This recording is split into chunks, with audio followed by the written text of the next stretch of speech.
Reading for January 9th, 2022.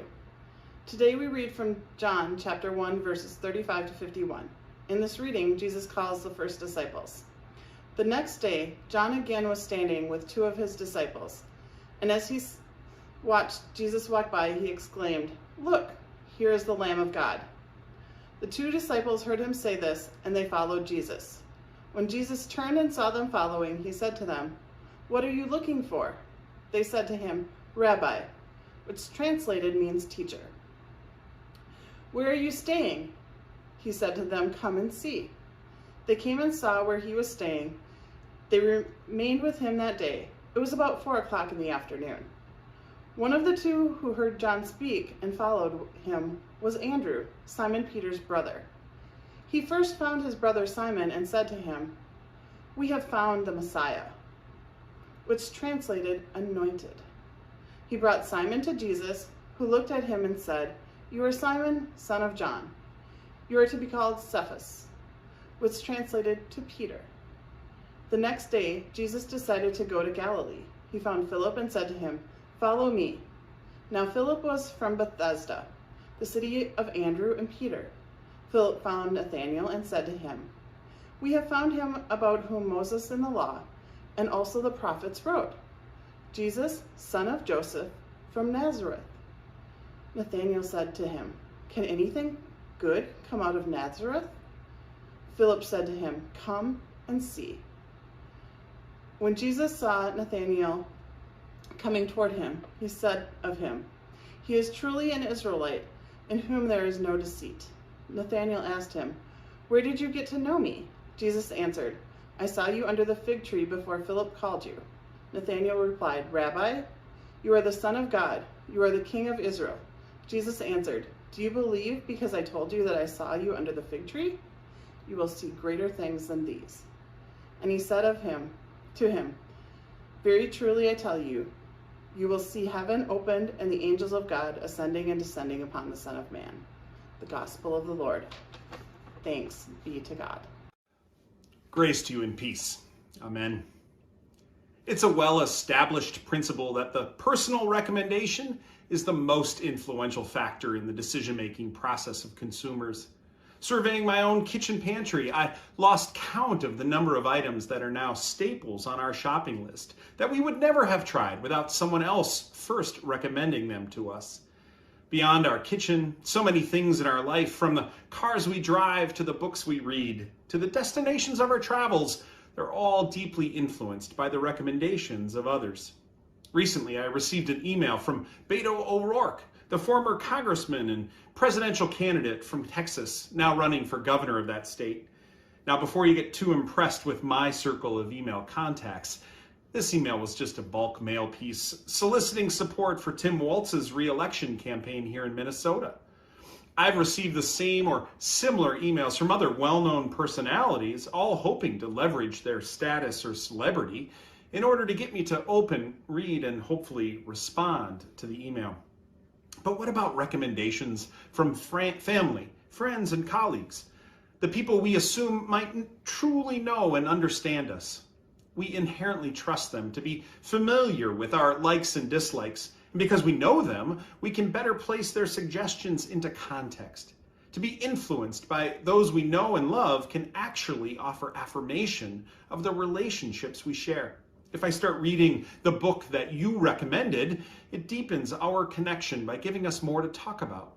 If my son wears the sweater that I bought him for Christmas more than once, then I think he might actually appreciate my taste. If you use the mechanic that I've had a good experience with, you might credit me with saving you from disappointment and unwanted expense. This recommendation phenomenon also applies to the important people in our lives. Anne and I have been blessed by a rich circle of friends, but when I stop to think about it, I'm struck by how often the original connections were made through other people. Some of my most important people in my life now came to be in my life because they were introduced by someone else we mutually knew. "Look, here is the Lamb of God. Here's the one I've been telling you about," John the Baptist exclaims to his two friends. We don't know much about their history with John, but they were certainly acquainted well enough to be called John's disciples first. So when John says, here's the one that really matters, the disciples would certainly take note and unsurprisingly decide to learn more. Then, when Jesus opens the door with the invitation to come and see, there's little question if they'll follow along. John's recommendation has moved the unknown into the realm of the worth knowing. At the outset of this worship series, one that we've patterned upon Jesus' invitation to come and see, I think it's important to not skip over what has allowed for the offer to be accepted in the first place. It's John's witness to those he already has a relationship with that initiates the movement that is to follow. Perhaps worried we won't get the point, the gospel author echoes it 3 more times before our story moves on. One of John's disciples, Andrew, has a brother, Simon, and Andrew brings Jesus to meet Simon. Then again, the gospel tells us that Jesus found Philip, but it also quickly shares that Philip, like Andrew and Simon Peter, was from Bethsaida. So the reader is left to believe that these neighbors all knew each other, and now Jesus' credibility was growing.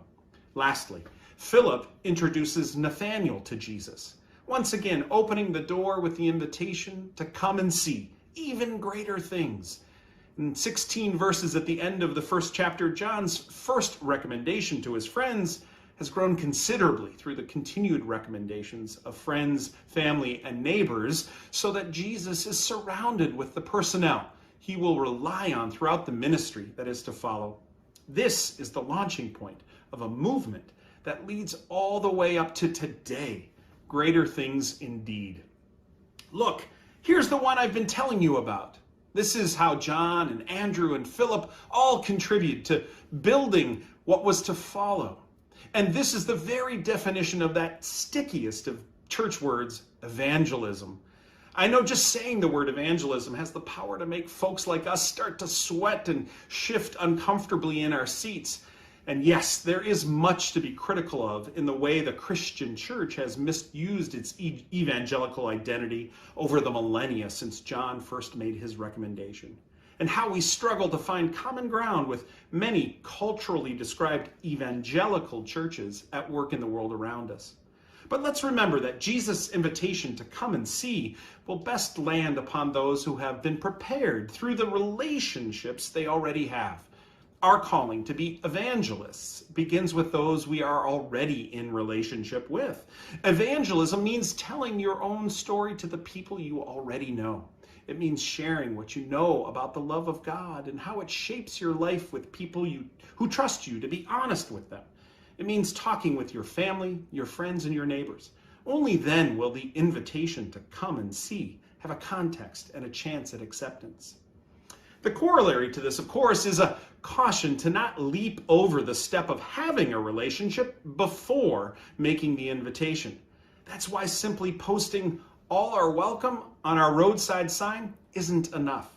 That's why waiting for our neighbors to join us isn't enough. That's why bemoaning shifting demographics while ignoring the opportunities they might offer isn't enough. As much as it makes us uncomfortable, we need to remember that we are the evangelical Lutheran Church, and our shared work starts with building relationships that matter. I believe this is at the heart of our callings to be the church in this place, to build relationships that matter so that when we finally say, "Come and see, there is a God who loves you," this invitation will have a chance to be accepted. We already know that this congregation places great value on relationships. This has become clear in the work to reorganize our structure that the Congregation Council is undertaking. My hope is that we might see this value as a true launching point for the real evangelism we are called into as followers of Jesus. I hope we might continue finding ways to turn an arm's length into an embrace. We've done this before in our work across the oceans in Tanzania, and we're seeing this happen in our work through Roseville schools, Meals on Wheels, and Habitat for Humanity. This is what will be required if we want to imagine a shared future for God's church. In the meantime, we can practice with one another, taking turns to tell the story of how God is making a difference in our lives and how God's love might pour out of us and back into the world. And finally, I want you to consider whose life you could change if you invited them to join you here. Who is it that might respond when you say, "Look, here are the people I've been telling you about"? And if you don't have a relationship in your life that you could say this to, then let's back up and start working on building some that could. Your recommendation matters a great deal in this world, and not just to promote a good book or a great place to eat. Your recommendation has the power to change someone's life. Greater things indeed. Thanks be to God.